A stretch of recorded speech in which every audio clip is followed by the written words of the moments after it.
Mandroso. Anaondry. Akory.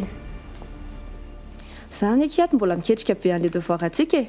Indry efa vita. Ie. Arandrika ito andeha.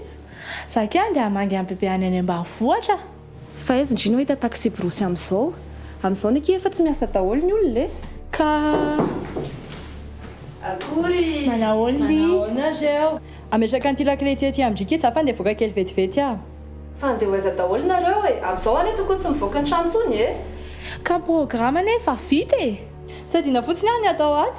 Ianareo moa ina mahatonga antsika tsy mianatra amin'izao.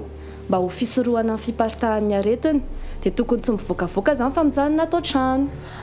Ka tsy mety tsony zany fa za tsy maintsy mandeha fa velomindry. Tikia mazo tondry.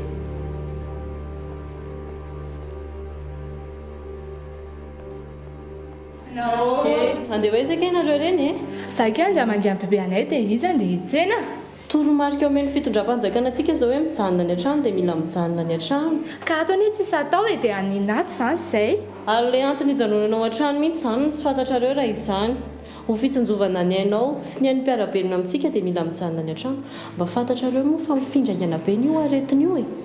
Olona iray voanotrika aretina mety hamindra amin'ny olona 5. Ireo olona 5 hafa ireo mety hamindra amin'ny olona 5 hafa izany hoe 5 zany izay.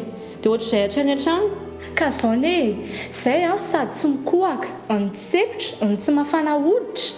Zay ne dia tsy mitondra ny tsimikaretina zany izay. Fa nareo mivoakany io mety ho vo, mety hamindra amin'ny bebe anareo, mety hamindra amin'ny mpiara-belona aminareo, mety hamindra amin'ny fianakavianareo, eny fa mety hamindra aminay ato amin'ny cité ato koa. Sady efa manao izay ho afany izao mpitsabo sy ny fitondram-panjakana hifehezana ny aretina dia mba manaraka an'izay rehetra.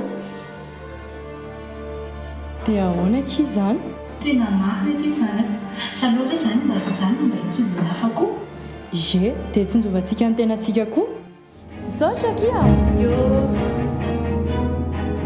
Mijanona ato an-trano aho, fiarovana ny tenako sy ny mpiara-belona amiko. Ianao koa raisina ndraikitra amin'ny maha olo-pirenenanao mijanona ny an-trano.